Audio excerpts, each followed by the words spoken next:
É bastante difícil precisar o momento histórico exato que as religiões começaram. Sobretudo porque as raízes religiosas, em grande maioria, remontam à pré-história. E muitos desses elementos ainda estão presentes nos credos atuais. O hinduísmo, que é tida como a religião mais antiga existente, tem raízes no subcontinente indiano. Ela foi compilada dos escritos Vedas do século 13 a.C. E dessa tradição védica veio não somente a religião pluralista que conhecemos como o hinduísmo, mas também veio o jainismo, o budismo. O budismo, inclusive, possui 500 milhões de adeptos e sendo considerada a quarta maior religião do mundo. É uma doutrina filosófica e espiritual surgida na Índia no século 6 a.C. e ela tem como preceito a busca pelo fim do sofrimento humano. Os seus ensinamentos baseiam em Siddhartha Gautama, conhecido como Buda, que quer dizer, que significa desperto ou iluminado.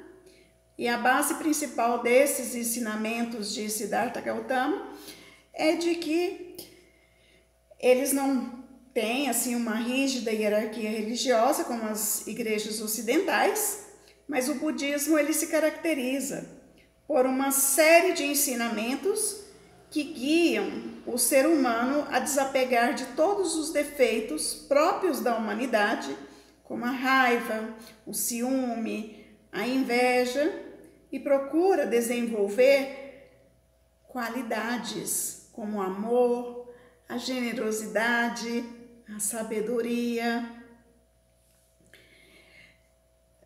Nós temos também o judaísmo. Mas como surgiu o judaísmo? Para que tanta religião? O judaísmo surge a partir das tribos que saíram do Egito e que, ao retornarem à terra prometida, começaram a ser oprimidos pelos povos assírios, babilônios, pelas autoridades locais. Aí começam a surgir os profetas, que começam a mostrar as falhas daquelas autoridades da época. Depois vem os juízes. Eles vieram sob várias imposições. A imposição grega, conhecida como helenista. Depois veio uma imposição um tantinho pior, que foi a romana. E aí surgiu vários movimentos de revolta. E anos mais tarde, surge o Nazareno, conhecido como Jesus, lá na Galileia, que também, começa um confronto de derrubada da religião oficial do templo, o judaísmo. Lá pelo ano 70 depois de Cristo, ainda falando do judaísmo, acontece um momento muito importante, que foi a destruição de Jerusalém. Acontece aí a chamada diáspora. O povo judeu ficou proibido, de voltar à Palestina. Até 1948, ao fim da Segunda Guerra Mundial, quando então a ONU, olhando os vencedores da Segunda Guerra, divide a Palestina no Estado de Israel com os judeus vindo de diferentes partes do mundo. O cristianismo nasce lá no judaísmo, o islamismo também anos mais tarde. Mas falando do cristianismo, desse movimento de Jesus que confrontou a religião oficial do templo, depois até Paulo, que iniciou as comunidades ele acolheu a comunidade de cultura judaica, que continuava dando valor à circuncisão, ao sábado, às observâncias da lei, embora Paulo insistisse com eles. Gente, nós não estamos sob o domínio da lei, nós estamos sobre a graça de Jesus Cristo.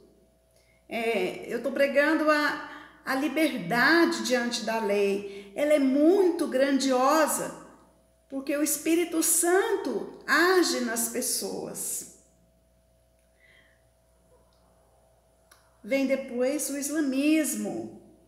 O islamismo, a palavra islã, quer dizer submissão. É um significado forte em nossa cultura, né? E o homem que foi responsável pela mudança de vida no mundo árabe foi o profeta Maomé, lá pelo ano 570, né? E com ele surgiu a nova religião, o islamismo. E com o islamismo houve a garantia na Arábia de uma unidade política. A gente pode perceber que, a seu modo, todas as religiões exaltam a fraternidade, a descoberta da alteridade, e é, antes de tudo, uma forte experiência da diferença. Esse é o núcleo central das culturas, a existência das diferenças. E ao olharmos ao mundo atual, a gente constata também um verdadeiro mosaico das religiões. E reconhecer o direito das religiões expressarem-se livremente nesse mosaico é o primeiro passo do pluralismo religioso.